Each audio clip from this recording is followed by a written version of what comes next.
Smuggling of gold Maharashtra ಮೊದಲನೇ ಸ್ಥಾನದಲ್ಲಿದೆ, ಕರ್ನಾಟಕ ಮೂರನೇ ಸ್ಥಾನದಲ್ಲಿ. ನಿಮಗೆಲ್ಲ ಸ್ಟೇಟ್ಗಳು ವೈಸ್ ನಾನು ಓದಿರ್ತಕ್ಕಂಥ report. If the gold is smuggled, it is coming through airport ನಾವು, or it has to come through port. ಈಗ ಗೋಲ್ಡು ಸ್ಮಗಲ್ ಆಗ್ಬೇಕಂದ್ರೆ ಏರ್ಪೋರ್ಟ್ ಅಥವಾ ಪೋರ್ಟ್ ಥ್ರೂ ಬರಬೇಕು. ಏರ್ಪೋರ್ಟ್ ಪೋರ್ಟ್ ಯಾರ ಕೈಲಿ ಹಿಡಿತದಲ್ಲಿದೆ? ಪ್ರೋಟೋಕಾಲ್ ಕರ್ಕೊಂಬರೋ ಪೊಲೀಸ್ ಯಾರು? Local police. ನಿಮ್ ವಾದ ಬೇಡ. ಪ್ರೋಟೋಕಾಲ್ ಬರ್ತಕ್ಕಂಥದ್ದು ಹೊರಗಡೆ ಬರುತ್ತೆ, ಒಳಗಡೆ ಅಲ್ಲ.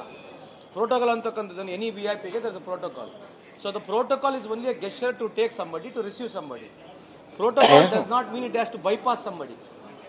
Protocol issue is not to bypass somebody. Protocol is a gesture. Diplomat ಇದ್ರೆ ಸರ್ಕಾರ ಡಿಪ್ಲೊಮ್ಯಾಟ್ ಹೋಗಿ ಅಲ್ಲಿಂದ ಕರ್ಕೊಂಡ್ ಬರ್ತಾರೆ. ಇಲ್ಲದ್ರೆ ಇನ್ಫ್ಲೂಯೆನ್ಸ್ ಇದ್ರೂ ಕೂಡ ಬ್ರೀಚಿಂಗ್ ಅ procedure is very difficult. Protocol is a gesture. ಈಗ ನಾವು ಯಾರಿಗೂ ಹೇಳ್ತೀವಿ, ಅಣ್ಣ ಯಾರಿಗೂ ಇರ್ಬೋದು ಅಥವಾ ಮಿನಿಸ್ಟರ್ ಯಾರಿಗೂ ಹೇಳಿದ್ರೆ, I am not trying to defend anybody here.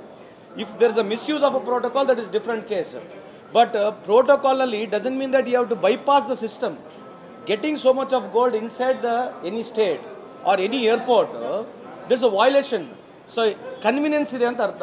ಇದನ್ನೇ ತನಿಖೆ ಆಗಲಿ, ಇದು ಯಾರು ಒಳಗೆ ಹೆಂಗ್ ಬರ್ತಾರೆ, DRA ಕಸ್ಟಮ್ ಪಾಸ್ ಆಗಿ ಹೆಂಗ್ ಬರ್ತಾರೆ ಅಂತಕ್ಕಂಥದ್ದು ನನ್ನ ಪ್ರಶ್ನೆ ಇದೆ. ಅಷ್ಟು ಬಿಟ್ರೆ I did not allege any aviation minister here, I did not allege any minister here. ಇದು ಒಂದೇ ಏರ್ಪೋರ್ಟ್ ನಲ್ಲಿ ಆಗಿದೆಯಾ? ಎಲ್ಲಾ ಏರ್ಪೋರ್ಟ್ಗಳಲ್ಲಿ ಆಗಿರತಕ್ಕಂಥ ಸಾಧ್ಯತೆಗಳಿದಾವೆ. So why are you asking question to us ಅಂತ ಹೇಳಿರ್ತಕ್ಕಂಥ.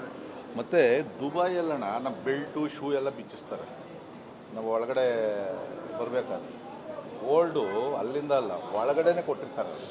ಗೋಲ್ಡ್ ನೀವು ಗೋಲ್ಡ್ ಬಿಸ್ಕೆಟ್ ಏರ್ಪೋರ್ಟ್ ಹತ್ತವಾಗ ಫ್ಲೈಟ್ ಹತ್ತ ಕೊಟ್ಟಿರ್ತಾರೆ. ಗೋಲ್ಡ್ ಬಿಸ್ಕೆಟ್ಸ್ ಇದೆಯಲ್ಲ, if you are getting it from Dubai, they don't have any problem because you got a bill.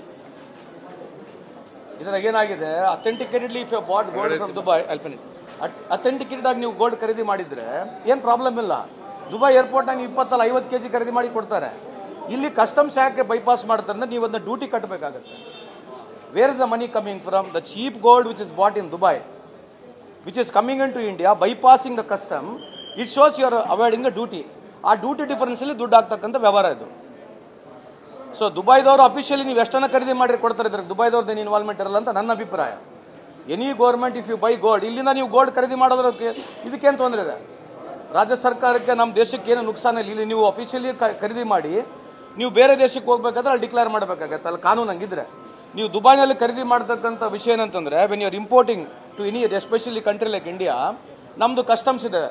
ಆ ಕಸ್ಟಮ್ಸ್ನ ಡ್ಯೂಟಿನ ಪಾಸ್ ಮಾಡಿದ್ರೆ ಪ್ರಾಫಿಟ್ ಮಾರ್ಜಿನ್ ಇರೋದು. 10-15 kg ಗೋಲ್ಡ್ ತರತಕ್ಕಂಥ ಉದ್ದೇಶ ಏನು?